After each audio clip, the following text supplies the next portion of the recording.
capacidad y potencial. Hoy quisiera contarles la historia de un accidente que le ocurrió a un tal profesor Musschenbroek.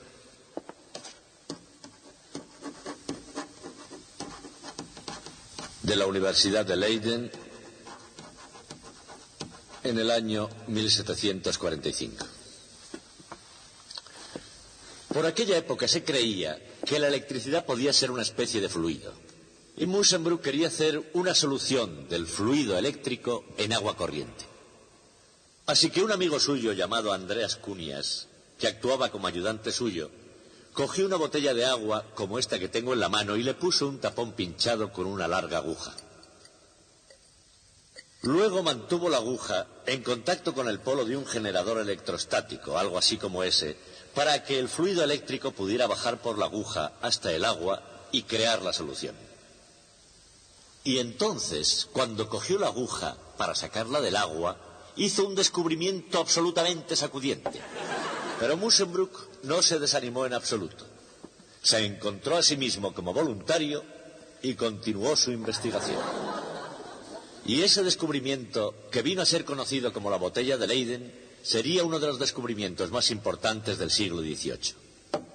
Porque antes de esto, la electricidad era una mera curiosidad tan solo, pero después se convirtió en algo auténticamente poderoso.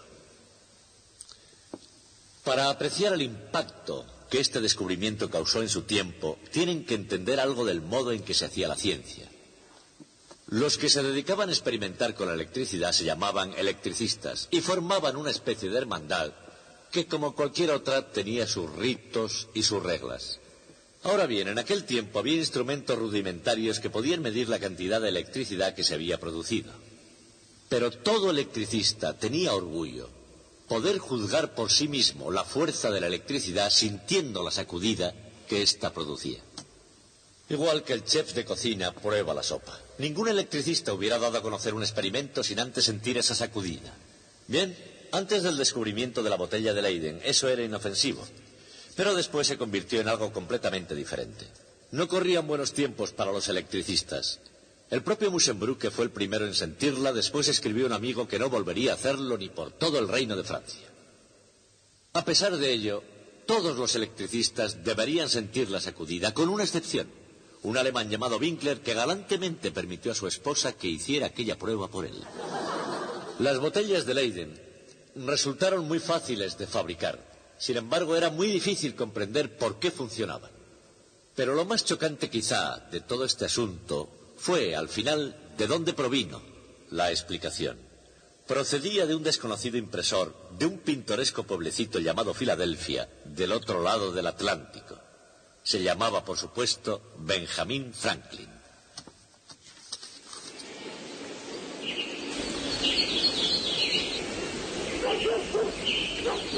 En su tiempo era conocido por sus compatriotas como el más sabio y más mundano que las recientes colonias podían ofrecer. En Inglaterra y Francia era una figura legendaria y enormemente popular. Hoy en día le recordamos como un hombre de Estado que se interesaba también por la ciencia. De hecho, era un jugador serio y muy importante en la historia de la ciencia. Y el que fuera con mucho su más importante trabajo científico tuvo que ver con la electricidad. A finales del siglo XVIII, la gente por todo el mundo estaba fascinada con el fenómeno de la electricidad. Dicen que en Japón la gente formó una larga hilera, cogidos todos de la mano, y por último un valiente tocó algo llamado condensador. Desde luego, puede que eso solo haya sido un rumor, porque en los días en que Benjamin Franklin paseaba por las calles de Filadelfia, casi todo el conocimiento científico del mundo sobre la electricidad podía caber en una botella de Leyden.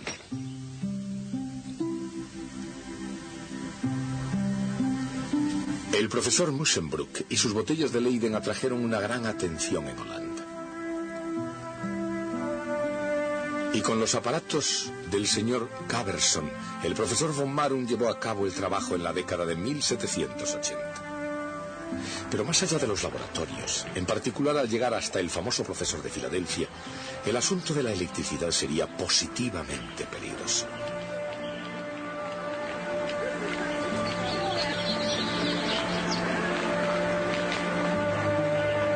De hecho, Franklin, tratando de asar un pavo por electrocución, casi estuvo a punto de electrocutarse él mismo.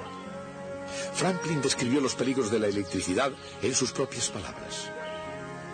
Parecía un soplo del universo por todo el cuerpo, seguido de un violento temblor en el tronco. Se me inflamó la mano. Mis brazos y la parte de atrás del cuello quedaron de alguna manera entumecidos y el esternón dolorido durante una semana. Evidentemente Franklin había descubierto cómo no se deben hacer experimentos eléctricos. Para las crónicas, sin embargo, este error fue tan extraño como el propio hombre. Después de todo, él fue el primero en publicar una teoría sobre carga eléctrica y fuerza eléctrica. Más tarde se elaborarían los detalles, pero, hablando en términos modernos, ¿hacia dónde se dirigía Franklin? En la proximidad de una carga positiva, la fuerza eléctrica repele a una carga de prueba positiva. Es necesaria una fuerza exterior para aproximar más la carga, realizando trabajo contra la fuerza eléctrica. Trabajo positivo si el movimiento tiene una componente opuesta a la fuerza eléctrica. Trabajo negativo si tiene una componente a lo largo de la fuerza. Y ningún trabajo en absoluto si el movimiento es perpendicular a la fuerza eléctrica.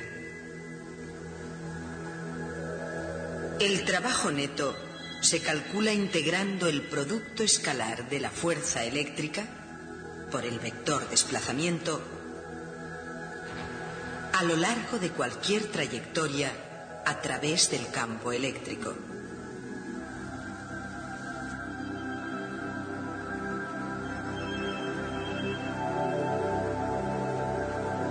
Ese trabajo neto es igual a incremento de U, el cambio en la energía potencial de la carga de prueba. Por supuesto, la fuerza eléctrica es la carga de prueba multiplicada por el campo eléctrico. Así, el cambio en la energía potencial es igual a la carga de prueba multiplicada por algo que depende solo de la trayectoria a través del campo. Ese algo, incremento de V, recibe el nombre de diferencia de potencial eléctrico y se mide en voltios. El potencial eléctrico o voltaje depende solo de la posición en el campo eléctrico. La diferencia de potencial es igual a menos la integral de E escalar diferencial de R a lo largo de cualquier trayectoria que una dos puntos.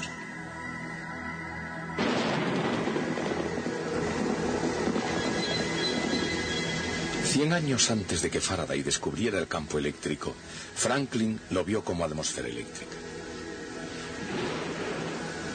Según su teoría, la atmósfera surgía de un fluido eléctrico que penetraba todos los objetos sobre la Tierra. A su vez, todas las cosas eran como esponjas de unas especies que podían absorber el fluido eléctrico. Franklin decía que cuando un objeto absorbe demasiado fluido, está cargado positivamente de fluido eléctrico. Pero si un objeto no tiene suficiente fluido eléctrico, entonces está cargado negativamente. Decía que los objetos cargados positivamente y los objetos cargados negativamente se atraen mutuamente. Pero los objetos que están ambos cargados positivamente se repelen. Esos términos de Franklin, carga positiva y carga negativa, se utilizan todavía hoy, pero con una mejor comprensión. Sus significados han cambiado. Actualmente se entiende que hay de hecho dos tipos diferentes de electricidad: carga positiva y carga negativa, y que todos los objetos en la naturaleza contienen ambos tipos.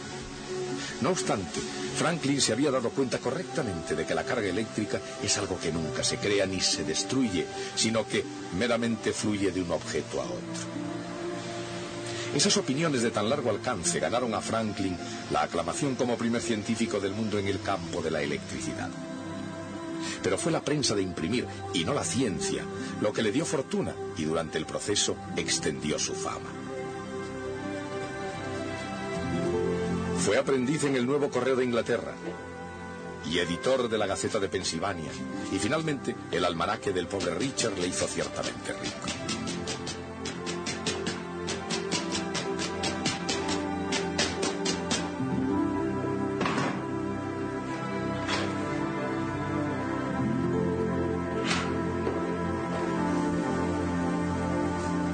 Aunque en 1748 dejó el negocio para dedicarse enteramente a la ciencia, por las venas de Franklin fluyó una buena cantidad de tinta de imprimir durante el resto de su vida. Nunca estuvo satisfecho solamente con leer y escribir los sucesos de su época.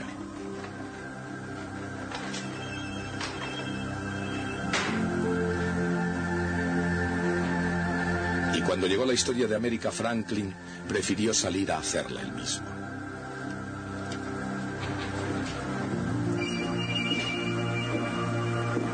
Y así como la presencia de Franklin fue importante en las colonias, en Europa era una figura completamente legendaria. Fue una figura enormemente popular en Inglaterra y Francia, profundamente admirado como hombre de Estado, como filósofo y como científico, que increíblemente había surgido de las incivilizadas colonias americanas. Fue también muy afortunado a lo largo de toda su vida. Solo unas horas antes de tener que presentar sus credenciales ante la corte de Luis XVI, se dio cuenta de que la peluca empolvada y el traje de ceremonia que le habían preparado le estaban demasiado pequeños. Franklin apareció audazmente con traje de calle y su propio pelo, y en vez de ser ridiculizado, fue inmediatamente aclamado como hijo de la naturaleza de los bosques del interior.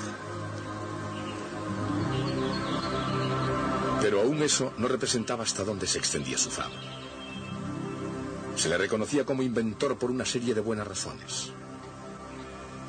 El pararrayos y la armónica de vidrio, la mecedora, la estufa de Franklin e incluso el ahorro con el cambio de hora. Otro de sus inventos fueron las bifocales, que con el tiempo se dieron a conocer con su nombre como marca de fábrica. Franklin también fue toda su vida un optimista incorregible, veía todo como si fuera un maravilloso juego. Un juego muy serio, con toda seguridad, pero también un reto de ilimitadas posibilidades.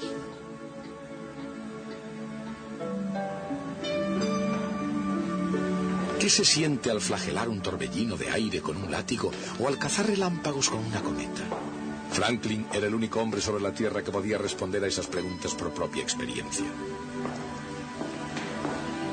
Sobre el mar o sobre la tierra, Franklin estudió todo lo que su mente podía captar y escribió todos sus trabajos con mucho detalle. En parte, Franklin fue llamado doctor por sus escritos sobre la enfermedad y la práctica de la medicina. Suministró, como otros, electrochoques para el tratamiento de la parálisis y de sus diversas formas. Sin embargo, a diferencia de sus contemporáneos médicos, concluyó finalmente que el único beneficio de tal tratamiento de choques venía del ejercicio que los pacientes realizaban caminando hasta y desde su casa para ser visitados. Pero desde un punto de vista científico, lo más excitante fue, y continúa siendo, su agudeza sobre el propio fluido eléctrico.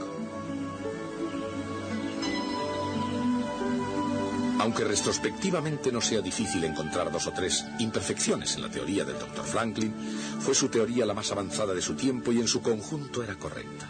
Su fluido eléctrico contenía la chispa de las cosas por venir.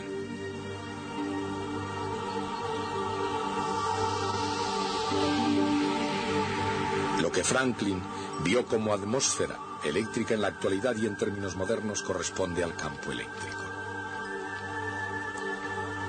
Alrededor de todos los objetos dotados de una carga eléctrica neta hay un campo eléctrico. Por supuesto, si las cargas positivas y negativas de un objeto están equilibradas, el objeto es eléctricamente neutro y de hecho no produce campo eléctrico lejos.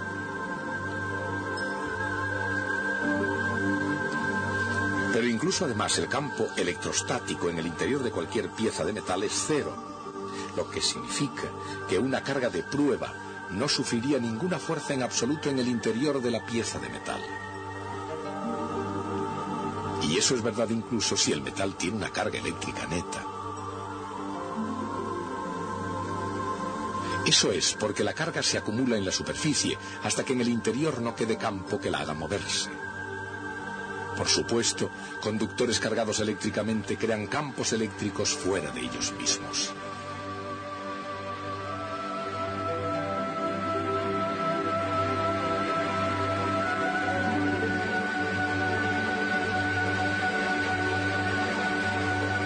Pero en su interior no hay campo en absoluto. Y como entre dos piezas de metal cargadas eléctricamente con cargas de signo contrario hay campo eléctrico, entre ellas tiene que haber una diferencia de potencial.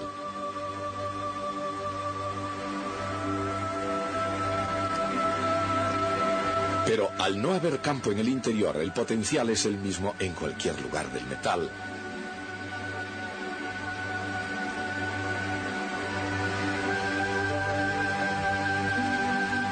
De modo que cada pieza de metal es una región de potencial constante.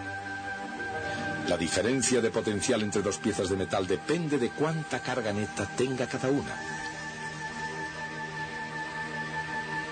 La carga negativa reduce el potencial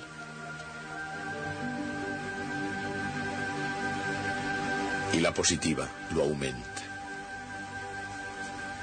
Por supuesto, en el siglo XVIII el doctor Franklin no estaba en condiciones de poder hacerse una idea muy clara del potencial eléctrico, pues incluso ese concepto era desconocido en aquella época. Pero tuvo un enorme conocimiento de la electricidad que él compartía con frecuencia con sus colegas europeos.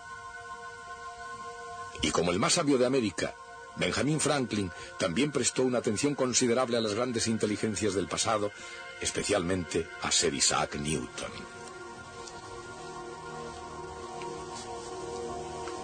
Franklin estaba bien informado de la teoría de Newton de la gravitación universal y sabía que la fuerza de la gravedad de Newton une el universo al hacer que las masas se atraigan unas a otras.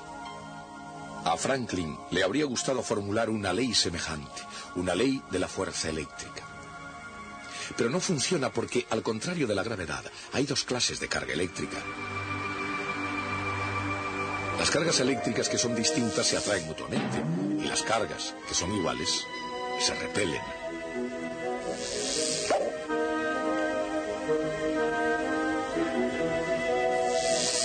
Esa es una razón por la cual una pila ordinaria tiene la capacidad de crear un campo eléctrico.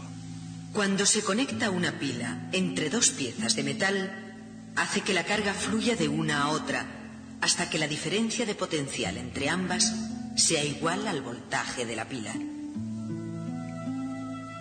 Eso crea un campo eléctrico entre ellas.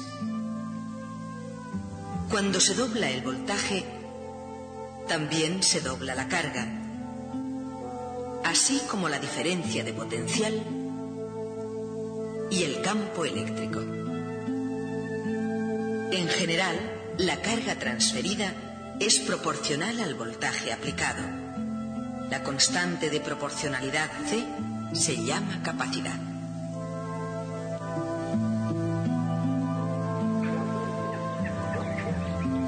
Mucho antes de que existiera un condensador moderno, y mucho menos los medios y las matemáticas para poder ilustrar cómo funciona, todo el mundo conocía los relámpagos. Pero para descubrir en el mundo de las ciencias naturales el papel de los relámpagos, había que seguir a Benjamin Franklin en su estudio de la propia electricidad.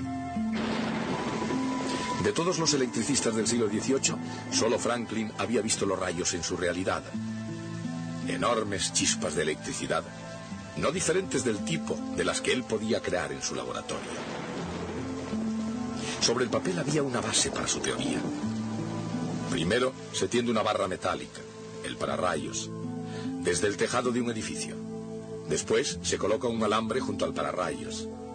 En teoría, la barra extraería algo de electricidad del cielo tormentoso y saltaría una chispa desde el metal al alambre. Estas instrucciones ya se habían impreso en Inglaterra antes del experimento. Thomas François Dalibard las había seguido al pie de la letra y en las afueras de París llevó a cabo el experimento con éxito. Franklin, desde luego, no sabía nada de esto cuando se enfrentó con el poder de la madre naturaleza, y en todo caso, cuando le llegó el momento de poner en práctica su propia teoría, lo hizo de una forma mucho más peligrosa. En vez de utilizar un pararrayos para atraer la electricidad del cielo, utilizó una cometa. Un simple aparato hecho con unas varillas y un pañuelo de seda, y en lugar de un alambre separado, sujetó una llave de metal a la cuerda de la cometa. En la fatídica noche del experimento observó unos hilos sueltos colgando de la cuerda de la cometa. Entonces, tal y como había previsto valientemente, las chispas saltaron. Y cuando pasaron de la llave a sus desnudos nudillos, Franklin sintió entonces algo que ya nunca podría olvidar. Pero en realidad, el más grande descubrimiento de Franklin no se hizo realmente con rayos. Se hizo con botellas de Leyden. Con ellas, más que con un cielo tormentoso, Ben Franklin revolucionó la ciencia de la física.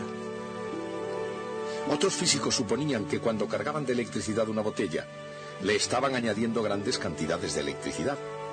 Pero Franklin sabía más. Y con su conocimiento fue el primero en comprender cómo funcionaba un condensador. Se dio cuenta de que el fluido eléctrico no se creaba ni se destruía, simplemente fluía de un lugar a otro. En una botella de Leyden fluía desde el conducto del interior de la botella al conducto del exterior. Dicho de otra forma, la botella de Leyden fue el más primitivo condensador eléctrico.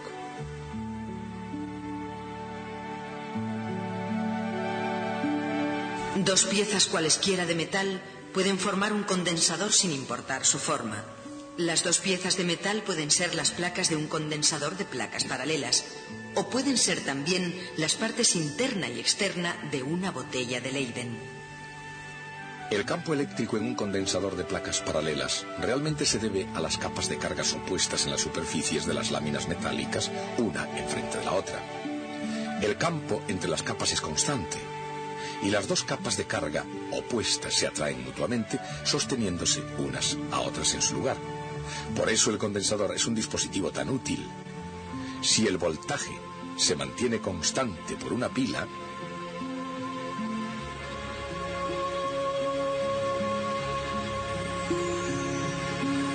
la carga y por tanto la capacidad cambia inversamente a la distancia entre las placas y es directamente proporcional al área de las mismas.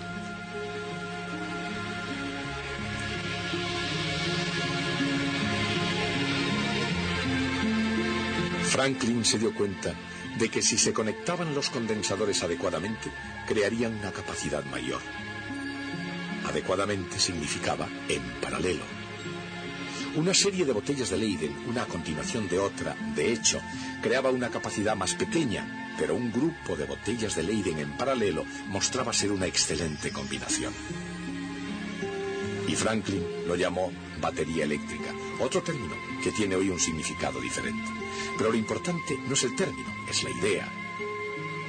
Y solamente Benjamin Franklin se dio cuenta que no se necesitaba una botella de Leyden para conservar la electricidad. Un simple par de placas de metal paralelas harían el mismo efecto. A pesar de sus inexactitudes poco frecuentes, el estudio de Franklin sobre electricidad fue un hito científico, pero aún así siempre se recordará más a Ben Franklin como un hombre de Estado y un notable funcionario público. Aquí en Filadelfia creó el primer hospital público, la primera biblioteca pública y el primer servicio de bomberos. Como delegado en el Congreso de Albany en 1754, fue tan osado como para proponer una unión de las colonias.